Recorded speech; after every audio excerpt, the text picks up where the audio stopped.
किया है, मैं वही आयशा हूँ जो आई गॉट बीटन अप। पहले तो मैं आप लोगों का शुक्रिया अदा करना चाहती हूँ, आपका और तमाम भाई बहनों का जो जिन्होंने मुझे सपोर्ट किया है और जो कमेंट्स में किया है और जो भी जितना भी केयर एंड कंसर्न दिखाई है उसके लिए मैं बहुत बहुत शुक्रगुजार हूँ। And I really didn't knew कि it's gonna turn out to be like this. अगर मुझे पता होता तो मैं पहले ही वायरल कर देती। एक रीज़न था नहीं वायरल करने का, क्योंकि मैं थोड़ी ह्यूमिलिएट फील करती थी कि लोग इसको देखेंगे तो मुझे अच्छा नहीं लगेगा, मैं पिट रही हूँ ऐसा।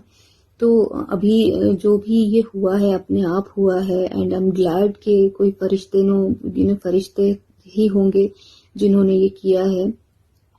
एंड आप मुझे जानते भी नहीं हैं, फिर भी आपने इतना कंसर्न और केयर दिखाया, इतना एंगर और जो भी आपने दिखाया है इस आदमी के ऊपर।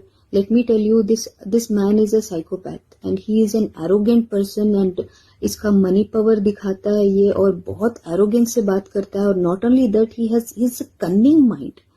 इतना सब कुछ करने के बाद भी he has guts to sue us cases, and he has guts to ruin our life, जबकि हम इसे कुछ भी नहीं कर रहे हैं, हम कुछ भी नहीं मांग रहे। डिवोर्स तक जो मैंने मांगा है विदाउट एलिमनी एंड मेंटेनेंस मांगा था, तब भी ये आदमी मुझे रिलीज नहीं किया, मुझे डिवोर्स नहीं दिया। और उससे उससे ये है कि ये एक साल के अंदर, एक सेपरेशन के एक साल के अंदर इसने दूसरी शादी भी की और बच्चा भी किया। Then too he did not divorce me. और जब मुझे पता चला इस शादी का, तो मैंने इसकी कंप्लेंट की, मैंने 498 डाला। और वो भी इस बेसिस पे डाला कि ये मेरे बिलोंगिंग्स भी दे नहीं रहा है और ये मतलब शादी भी कर चुका है और मुझे रिलीज भी नहीं कर रहा है। तो इस बेसिस में मैं जब जाके ये 498 केस डाला, तो कोई पुलिस भी रेडी नहीं थी डालने के लिए। मैंने टी सुनील कुमार जी को रिक्वेस्ट करके ये केस के डिटेल्स देने के बाद उन्होंने अप्रोच किया और उन्होंने डायरेक्शन दिया था, तब जाके ये अरेस्ट हुआ। And let me tell you, एक दिन के लिए ही हुआ था और कभी एक दिन भी नहीं, एक रात भी नहीं, अंदर गया भी नहीं है और इसको रिलीज कर दिया गया है। और 498 केस में जो इंक्वायरी होनी थी वो भी नहीं हो पाई है। और वो सब चीजें हाई कोर्ट में जब गई हैं, तो let me tell you sir, इतने हार्ड एविडेंस होने के बाद भी, इतने ट्रू एविडेंस होने के बाद, क्योंकि फॉरेंसिक रिपोर्ट से हमने ये ऑथेंटिकेट करवाया इस सीडी को, इतने वाइटल एविडेंस होने के बावजूद हमारा 498 क्वैश हो गया है।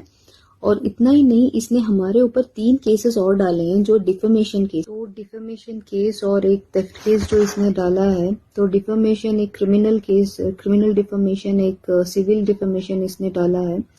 तो एक जो क्रिमिनल डिफेमेशन है उसमें मेरे भाई को कन्विक्ट कर दिया गया है, जजमेंट पास हुई है। And for reason like he has called him transgender, he has called him छक्का, and because of that, and you know why, because इस वीडियो में जो आप कमेंट्स देखेंगे इसमें तो वही लिखा है सब लोगों ने। And this is how even my brother reacted to it and he told, इसके लिए मेरे भाई को कन्विक्ट कर दिया गया है। उसके लिए मेरे भाई को फाइन पे करके, उसको फाइन का छोड़ दो, लाइफ लॉन्ग उसके बैड नेम आ गया है कि क्रिमिनल डिफेमेशन में आ गया है। तो सोचिए इस आदमी ने कितना डैमेज किया है। जो ये किया है इसके बदले तो इसको क्या करना चाहिए आप खुद ही जानते हैं इसको, लेकिन फिर भी ये इसने जो किया है हमारे साथ, बदले में he should be sorry for us and he is not sorry. In fact he is showing the attitude to us.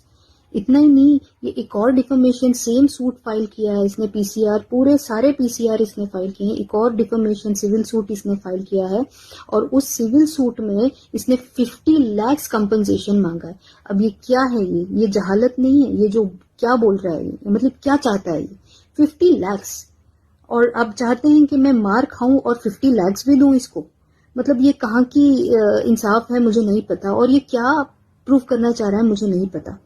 इतना ही नहीं, 4 इयर्स जब मैं वापस आ गई, 2015 में वापस आ गई मैं, और उसके बाद मैं वापस नहीं गई। 2019 में इसने मेरे ऊपर और मेरी बहन और भाई के ऊपर, तीनों के ऊपर थेफ्ट केस डाला, वो भी PCR, not through police station, PCR डाला है इसने। मतलब ये क्या करना चाह रहा है? हम लोगों को फॉल्स केसेस में कोर्ट में फंसा के हम लोगों को, he is taking us for ride, he is taking court for a ride, he doesn't want us to concentrate on our life, he doesn't want me to concentrate on my child. ये क्या करना चाह रहा है? इसको ये maturity बोलते हैं, ये एक जहालत नहीं है?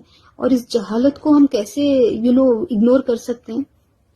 कोर्ट में तो ये सारा फ्रस्ट्रेशन मैं निकाल नहीं सकती, बोल नहीं सकती सर, लेकिन मैं आपके सामने बोल रही हूँ because we are tired, we are fed up. मेरे पापा गुजर चुके हैं इस बात से, सोच सोच के गुजर चुके। मैं कहाँ तक घूमूंगी? I am just 39 now and how long I should fight for? How long should I fight? ये कितने साल तक हमें अटका के रखेगा? He is financially draining us, he is physically draining us and everything, and he is enjoying it, he is enjoying it. ये तो खुद डिस्ट्रक्शन मोड में है।